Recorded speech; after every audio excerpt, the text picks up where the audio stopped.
Nation of Fitin10. It is day 3 of the winter 2022 Fitin10 challenge. And by now you are planning, you are preparing, and you are executing. At least you are starting on this, correct? You are weighing out your food or measuring your food, and you are planning out your workouts. You're putting them in your calendar. Maybe by now you've already done a workout, this morning perhaps. And you're going to start to build on these habits, and soon enough they will just become automatic. Okay, so I'm going to really, again, remind you, encourage you. I want you to make sure that you pre-plan your workouts, both your cardio, the days and the times you're going to do your cardio, the days and the times you're going to do your weights. And of course, when are you going to pre-plan your foods? When are you going to have those proteins ready in the fridge? When are you going to have those carbohydrates ready? Where is all your food ready to go? Okay? All right, class schedule. We did have a question about this. I did answer it in Slack. We've got 3 days of the in the gym workouts. Well, this applies to the online workouts, but we run the online workouts every day. So 2 of those days are just cardio days. When it comes to the in the gym classes, we only run them 5 days a week. So Wednesdays and Saturdays, we don't have classes. We do a 3-day system over the span of the week. So what that means is on the Monday and the Tuesday and the Thursday, we're getting that ABC workout, that push, pull, legs. And then as we go into Friday, we start it again, right? Friday will be push, Sunday will be pull, Monday will be legs, and then we keep going through in that manner. You will see in the email, the daily emails that you get for your workouts, you'll see that Martina has listed what to expect for that week in terms of what days are what. So if you're not sure, or if you wanted to say get in a leg day or whatnot, you want to make sure you get in a mix, which I'm going to encourage you to do. It's not the end all be all. Don't worry about it. If you do double up on a certain workout, whatever, it's a push day or leg day or something like that, do your best to try to get a mix in during the week.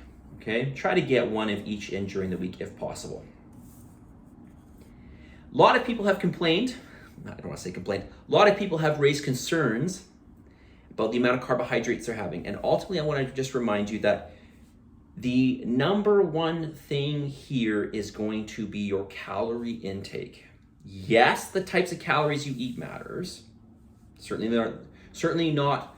We can't equivalent a protein to a carbohydrate. But ultimately, at the end of the day, the calorie consumption is what matters.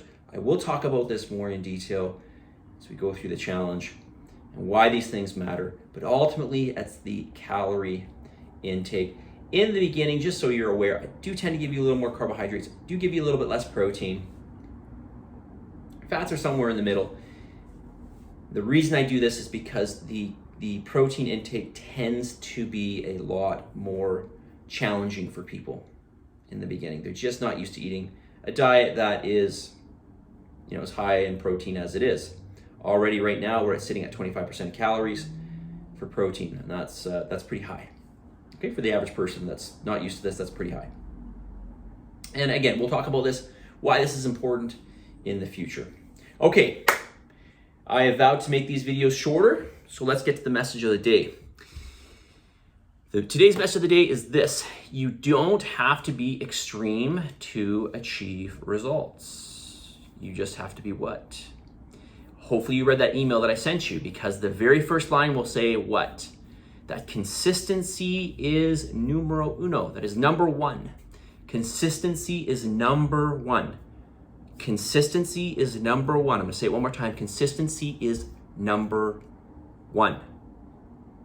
Okay? That will be the number one determining factor in your success in general in life when you're trying to work or maintain, or you're working towards achieving anything. That's the consistency of the work to produce the results.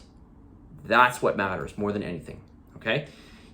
It's not about being extreme. It's not about doing these crazy diets, because that will just be temporary.